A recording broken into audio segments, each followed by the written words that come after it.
Hyderabad Kondapur white ఫీల్డ్స్లో నిర్మాణంలో ఉన్న భవనం ఒక్కసారిగా కూలిపోయింది. అనుమతులు లేకుండా బిల్డర్ నిర్మాణం చేపడుతున్నట్లు సమాచారం. భవనం కూలి పక్కనే ఉన్న అపార్ట్మెంట్పై పడింది.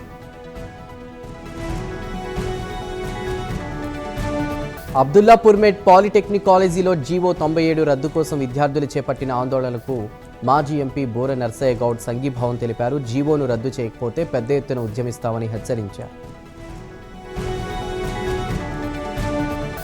ఆసిఫాబాద్ జిల్లా కేంద్రంలోని ఎమ్మెల్యే నివాసంలో భూభారతి చట్టం 22A సెక్షన్పై ఎమ్మెల్యే కోవా లక్ష్మి సమావేశం నిర్వహించారు.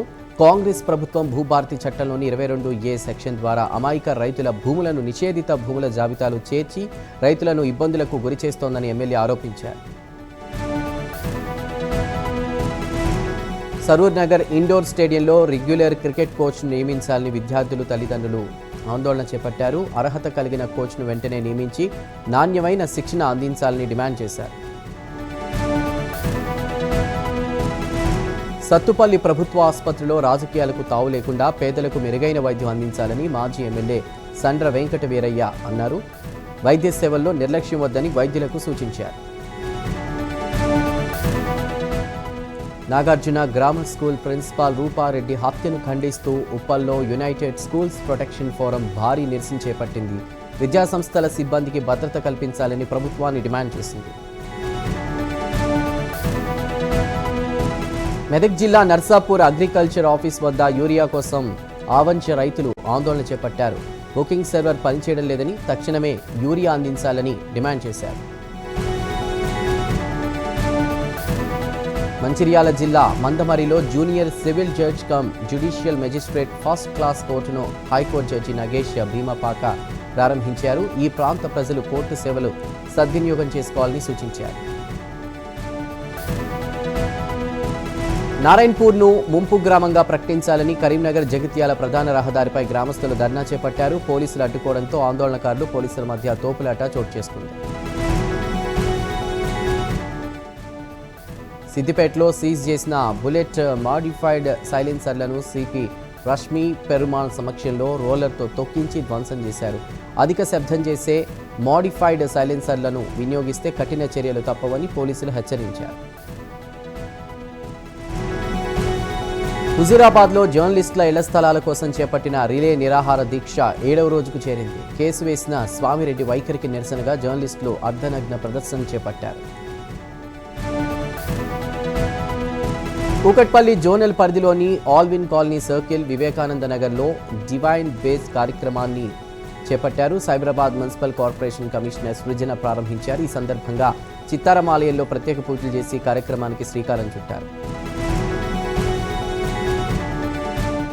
భద్రాద్రి కొత్తగూడెం జిల్లా మణుగూరులో జీవో నెంబర్ 97ను రద్దు చేయాలని పాలిటెక్నిక్ విద్యార్థులు ధర్నాకు దిగారు. బీఆర్ఎస్ యువజన విభాగం ఆధ్వర్యంలో విద్యార్థులు పాల్గొని సేవ్ ఎస్బీ టెట్ అంటూ కూడా నినాదాలు చేశారు. హైదరాబాద్లోని గాంధీనగర్ పోలీసులతో కలిసి సిసిఎస్ స్పెషల్ క్రైమ్ టీం గంజాయి రవాణా చేస్తున్న 5గురిని అరెస్ట్ చేసింది.